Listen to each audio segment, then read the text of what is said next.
narrative is, if you can get enough people saying, this guy's a loony, he's crazy, he's threatening, he's of a violent disposition, he's this, he's that. If enough people say that, it becomes part of the story, it becomes the reality.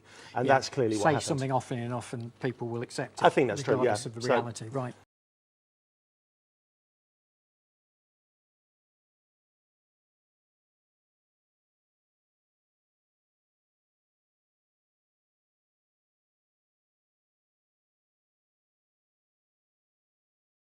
Channel 4 Dispatches correspondent Chris Plumley recently asked my barrister, Michael Wolkine QC, on the context, on the subject of police corruption in my case, was this just a matter of a few bad apples spoiling the barrel? The misconduct of the police in their investigation, in their interviewing, in their gathering of evidence, and in their performance at trial was no surprise to me. Funnily enough, it was a surprise to Ian. And it's no surprise to me because, unlike the public who may hear the headline case, now and again they don't see the day-to-day performance of police officers. Of course I'm willing to concede that there is the occasional good apple in the barrel. But what Ian saw was a shock to him and maybe a shock to many people. I dug it out the other day, man, and it was like, I fucking forgot about that. Because she's got something to do with Puddick. Yeah, of course, yeah. Puddick put her on to Michael Wolkine, didn't he? But I don't that's think right, that's right. Yeah, it was you that told me that, wasn't it? Yeah. Well, finally, the police did take action, but 4 years late. Mark, thank you for updating us on that. Well, we can now speak to Michael Wolkine QC. He defended Joanne Majelix. Thank you ever so much for coming in. I know that Joanne didn't feel well enough to come and talk to us today, but I know you've spoken to her about this report. What's her reaction to it? Degree of satisfaction. She's disappointed on a personal level. There's no apology to her. It's probably time for South Wales to respond with an apology which shows their integrity and to speak with grace about how they disregarded her. But it brings back these events, not as if she forgets them ever. Every day she tells me she cries for no obvious reason. Actually, the reasons are obvious. She was disregarded. She was someone who was defamed, written off as because of her less than conventional lifestyle. Maybe it wasn't a steady lifestyle. She was a former sex worker? Yes, she was a former sex worker, and so what? And she was wrongly accused during the trial of having been sectioned, mental health section. That wasn't true. And so to face a jury with a person who comes from that sort of background was difficult. Their starting point might also be to disbelieve her. But police, who had the opportunity to look for corroboration of her claims, didn't do anything. They didn't have the wit to examine her phone. On her phone was a text with a wish list of abuse from Ian Watkins. Do you know why? Because she was in a sort of on-off relationship with Ian Watkins, wasn't she? She'd got this text message from him, which, as you say, clearly outlined his desire to abuse children. Yes. She went to the police. Why didn't they look at that phone then? She went to the police with a laptop. One police officer said that he or she wasn't qualified to examine a laptop. So whereas you and I can look at a laptop and be alarmed and at least interested when we see a picture of an underage child, he or she, I think it was one, wasn't interested enough because she wasn't qualified. So Joanne went back again and again and again, 4 times in all. So they didn't ask about her phone, but here was the laptop. And she said, I've got a picture that he sent me. They denied in due course that it was an underage child. It was a child of 4 or 5. During the trial, they claimed it was a child over the age of consent. They were wrong because Joanne didn't count for them. Here it is, found it. Joanne Nikita, she's called herself on here. Right, let me send you that. Fucking thing. That is the one there, isn't it? Oh, look. Have a look. I have posted this on Twitter before. I might whack it up in a minute, actually. Joanne Nikita wants to connect with you. Hi, Brian. My name is Joanne Majelix. I'm the woman who kept reporting evil paedophile Ian Watkins from Lost Profits. I've been set up by police and CPS for exposing their failings and cover-up. Tom Cahill thought we'd have a lot to talk about. That one. Yeah. I forgot she mentioned you on that, actually.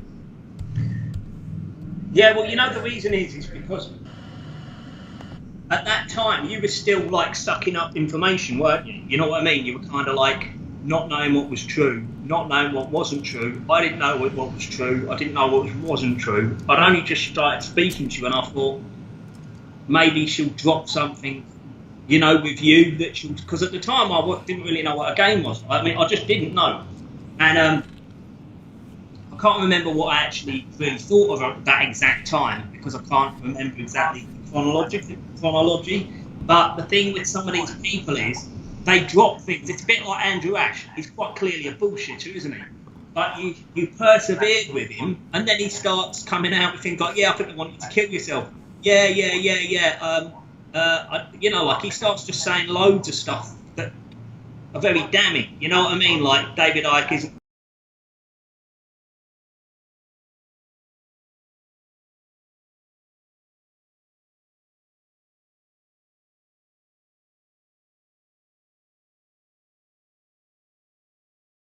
She cries for no obvious reason. Actually, the reasons are obvious. She was disregarded. She was someone who was defamed, written off as because of her less than conventional lifestyle. Maybe it wasn't a steady lifestyle. She was a former sex worker. Yes, she was a former sex worker, and so what? And she was wrongly accused during the trial of having been sectioned.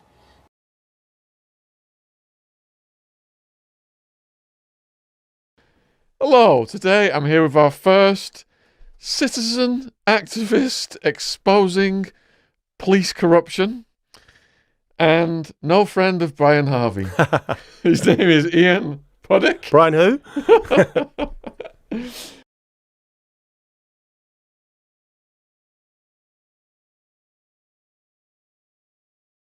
Hi, my name's Ian Puddick. We're just going to make a very short film this evening. We're filming here in my office. Anyone that knows me knows what I do for a living. I have two jobs. I'm very, very lucky. I run a leak detection company. We have engineers out on the road who have special technology for going out and finding leaks on things. And the other job that I have is, my background really is I'm a communications consultant. I've worked with the Queen at Buckingham Palace. I've recently advised the Cabinet Office, and I've worked on CEO communications for Vodafone and Rolls-Royce. Anyone that knows my case understands what it's about, and it's really simple. It's about police corruption, and really the root of police corruption, which is the lack of accountability. Police corruption only exists because of the lack of accountability. People will always do bad things. There's nothing you and I can do about that, but the lack of accountability of our police force enables them to cover things up. And I'm going to talk about that very, very briefly in this little presentation this evening. But you know, we're talking about people's lives. We've got a poor chap that's dead. His family's lives are in tatters. That's real police corruption. Real police corruption. Oh my goodness. Mine's a walk in the park compared to that. I haven't lost anybody. So, I don't know when it was, about a year or so ago, people started saying to me, this guy called Brian Harvey's making videos about you. Rightly so. And I watched the videos, and this guy just ranting about me. Yeah. Effing Sean Atwood, effing John Wedger, effing Ian Puddick, effing... Who's the other guy he's got it in for? Loads. There's loads. Yeah, Sean, yourself. Bill something. Bill Maloney. Bill Maloney. Bill Maloney.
Hang on, after me.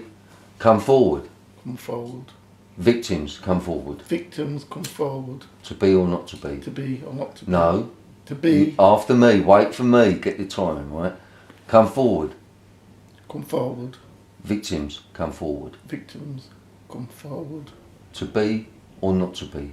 That is the question. To be or not to be? That is a question. Now do it on your own. Victims. No, again. Come forward. Come forward. Again, keep saying it. Come forward. Forward. Come forward. Keep forward. saying it. Come forward. Come forward. Keep saying it. Come forward. Now say it quickly.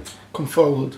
Come forward. Quickly. Come forward. Come Come forward. forward. Come forward. Come forward. Come forward. Right now, victims come forward. Victims come forward.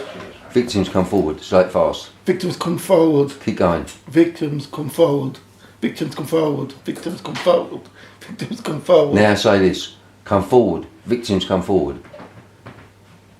Come forward. Victims come forward. To be or not to be, that is the question. To be or not to be, that is a question. To be or not to be, that is a question. To be or not to be, that is a question. Now, come forward. Victims come forward. To be or not to be, that is the question. No. No, come forward. Come forward. Victims come forward. To be or not to be, that is the question. Right, we're going to try it like that. If it don't work, then we'll split it up, alright? We've got Andrew's stuff, right? We've got Andrew's stuff. I don't know what the fuck it's like. Well, you've got some Is that stuff. yours? That's yours, I think. You've got some stuff to play, yeah? Yeah, I'll show you a little bit of stuff. I'll show you this cunt blowing the fucking. But this geezer, I'll tell you what, I've been playing this cunt, you know what I mean? That's I've had him what I was crying on the just saying to phone. him. I've had this cunt crying on the phone. Andrew. You wouldn't believe the conversations he's had with Andrew. You just think, oh my God. But what I do want to talk about that came out is David Icke. Now, Andrew, you told me that you had sex with David Icke. Yeah. Where did you have sex with David Icke? We picked him up from we picked him. You picked I him was picked up, up from Amsterdam with film equipment. right? On a boat. On a boat, a big massive. Whose boat was that, Chris? Charles Napier of Azimuth Trust. And the Azimuth Trust is, It offered children in care boating holidays. It particularly specialised in very young disabled children. Okay, now you was on a boat. You was picked up at Amsterdam. Amsterdam with film crew and a couple of there was 3 of us were me, and I went with the film crew. I was carrying the stuff and. Okay, and stuff this was like that. making pornographic movies, Yeah. child They pornography. picked up the set off in England. We couldn't. They want. You couldn't go. So you It went looked to innocent. the Isle of They went Wight. from England to innocent. Then they picked the camera people up from. They picked the camera people up first. Went over to Amsterdam to get supplies and stuff and pick up. And then you went to the Isle of We Wight went to pick up David Icke. Icke. And he got on that boat. And he was on that boat 100%. And there were disabled children on that boat going on holiday with Napier and his trust. Yeah. Okay? It's a big, massive, beautiful old wooden cruise boat with great big masts and. Okay. And then we went to the Channel Islands. We went around the island of Sark and just spent a couple of days around there. Yeah, let's stick on David Icke. Okay? Where on that boat did you have sex with David Icke? Down in one of the cabins, down in the it was big, like the cabin place where everybody goes and stuff, like it's tables in a table in it and Yeah. they eat in it, and it's a cabin and eating you can eat in it, and it's a cabin, it's like a table with chairs around and. It's an old-fashioned sailing ship. You know? Okay, an old-fashioned sailing ship. Now, so how many occasions did you have? Did David Icke penetrate you with his penis? It was there all 3 days, and yeah, I got buggered by him. Yeah.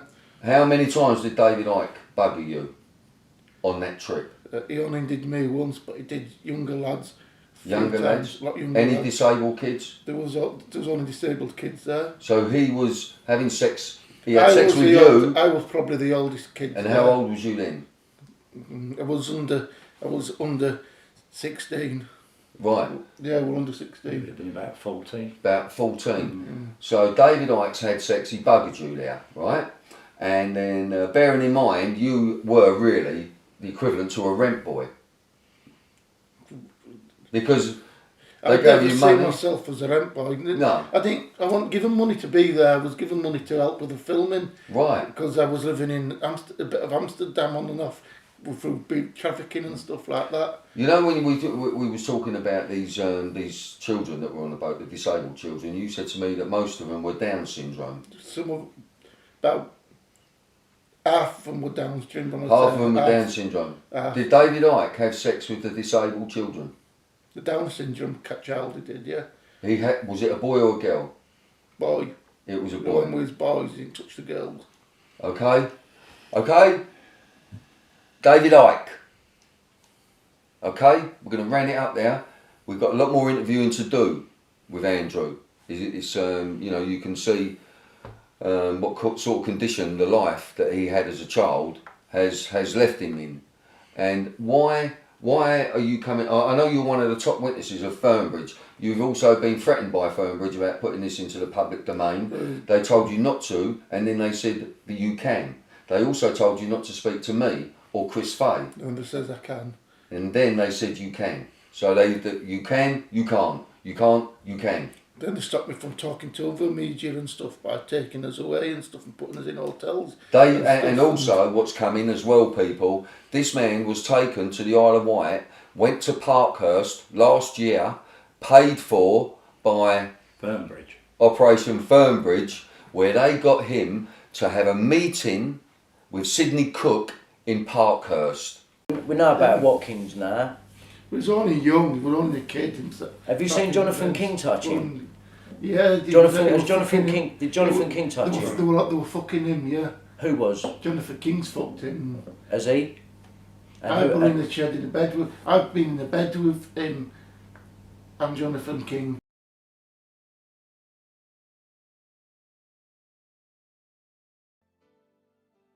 Effing Bill Maloney, this effing. Then he started saying that I was working for the New World Order, which is true. And so I thought, all right, who is this guy? I'm going to Google him. I saw that he was in a famous band. Yeah, huge. E17. Yeah, massive. And he'd run over himself or something. Yeah, I believe so. It looks really sad. I thought, having lived with people who suffered, seeing the suffering of people with addiction issues and mental health issues, I thought this is really sad. It's very sad. Because he's talented. He's really talented. Yeah. He's very talented. But why the hell If he put his energy into, and I had a conversation with him back in, I think it was end of January this year or beginning of February. I had a conversation with him because he accuses me of all sorts of nonsense.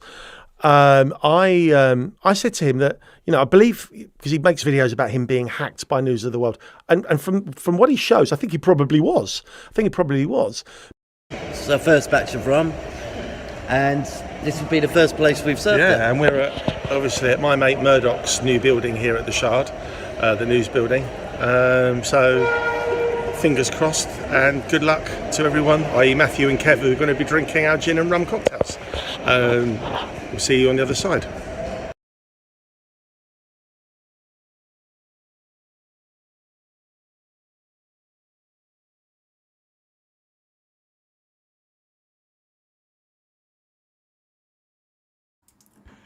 Hey there folks, this is an interesting conversation between two police officers during Brian Harvey's arrest, the same arrest where they seized his computers and all that. I've cleaned the audio in my music studio best I could to try and isolate what is actually being said. Yeah, it's quite interesting. It's brought to my attention a lady in one of the Facebook groups posted that she could hear this whispering between the officers, and it ends with one officer saying shh to the other one, which I find extremely interesting. So anyway, without further ado, I'll just play it back for you guys and you can make your own mind up. If it's on YouTube, then it's already uploaded and you can't tell whether it's been uploaded. If it's to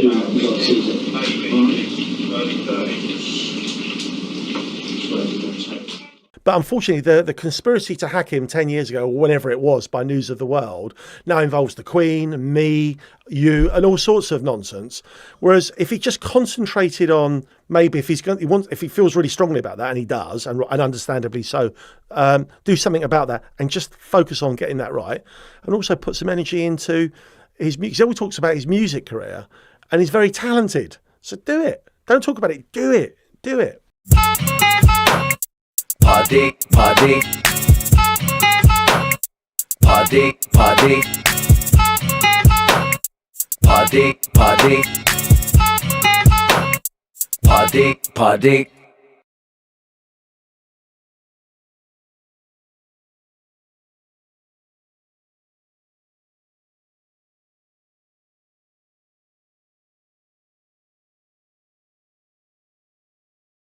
I run a leak detection company. We have engineers out on the road who have special technology for going out and finding leaks on things.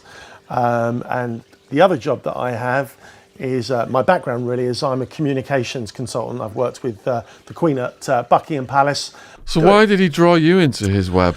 Well, Bill Maloney, from my campaigning days back then, I got introduced to Bill Maloney. And Bill's how can I describe? Marmite figure. You either love him or you hate him. I love him. I think he's great.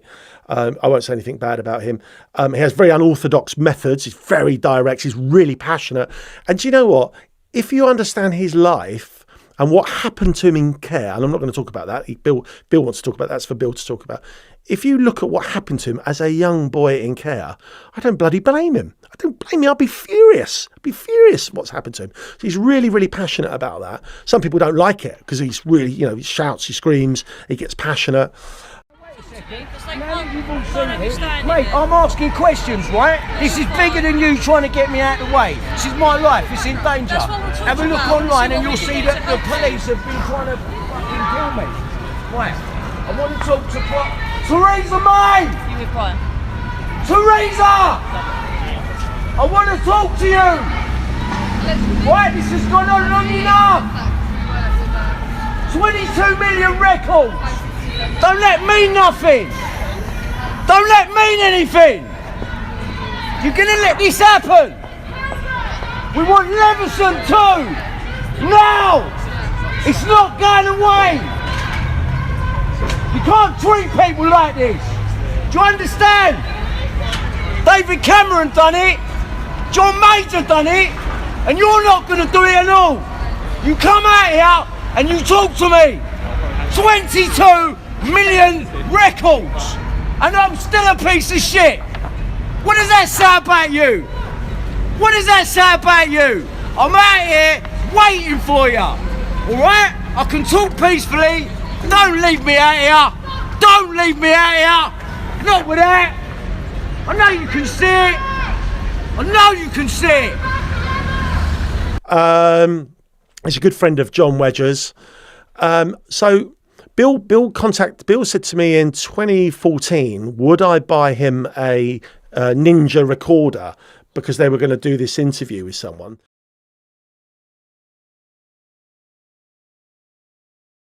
So I went on eBay, bought one for a couple £100, and I gave it to Bill. Now that Ninja recorder ended up being given to Brian Harvey. So that because of that, I'm involved in the conspiracy, and he makes videos saying Ian Puddick bought me a Ninja. I've never met him. I've never met Brian Harvey. Puddick, Puddick. Puddick, Puddick.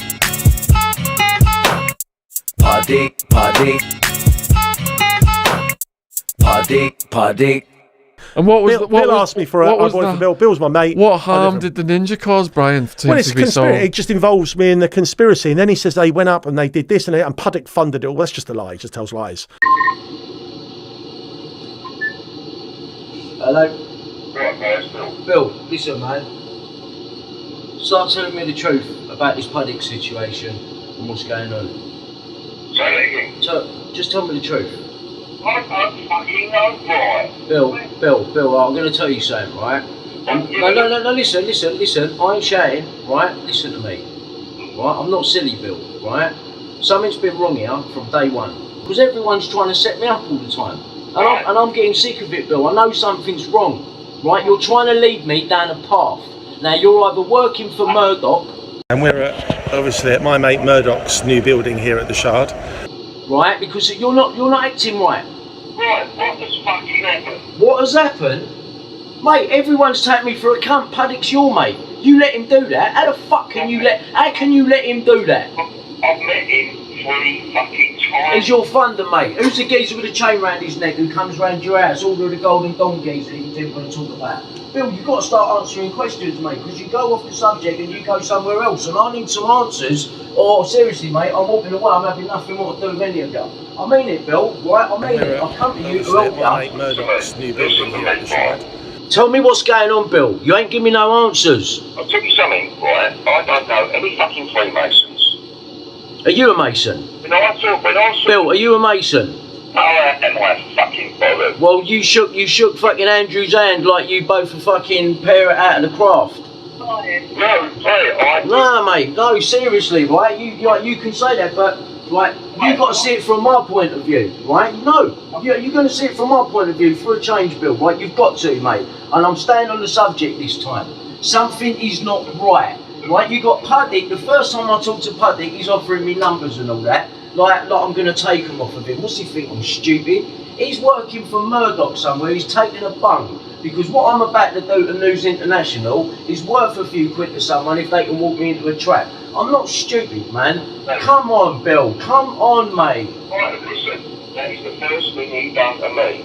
He started to draw me in, trying to draw me in, and then he started doing the phone number things he gave me. Right, who is he? Who is he? Stop fucking about now. Stop fucking about. Who is he? Let me tell you what I know about him. Is he Mossad?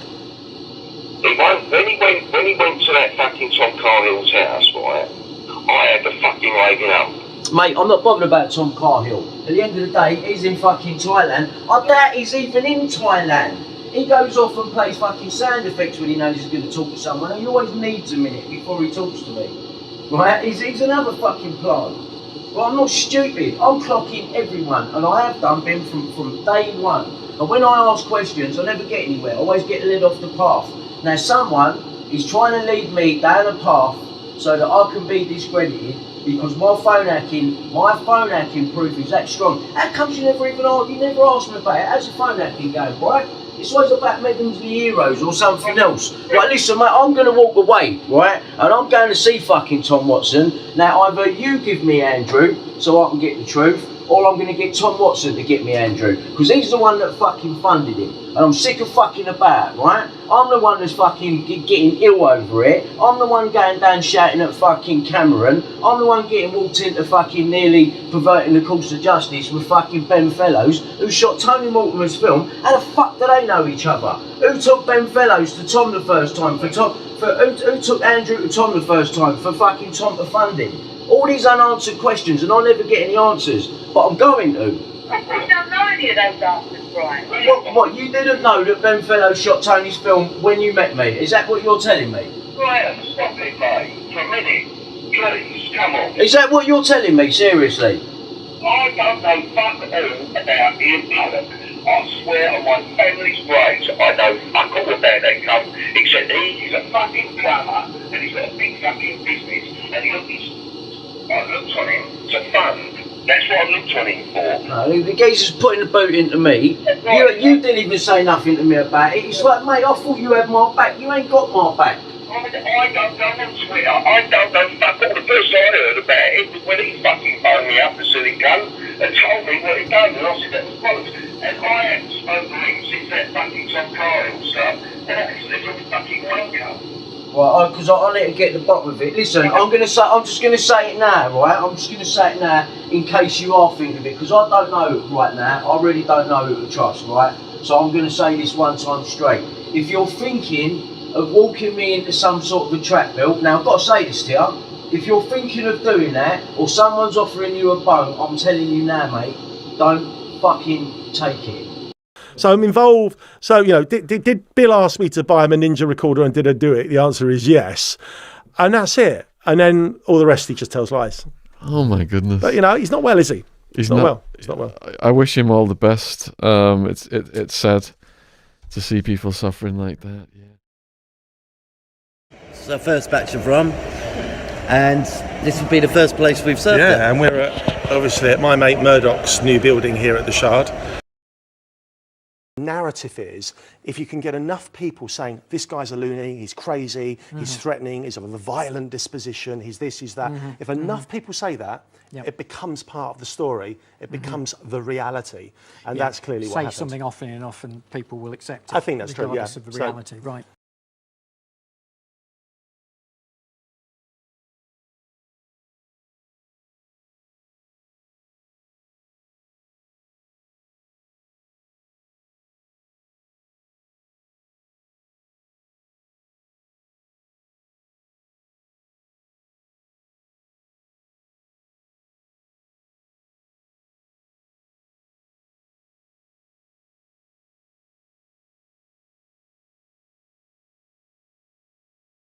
I dug it out the other day, man, and it was like, I fucking forgot about that. Because she's got something to do with Puddick.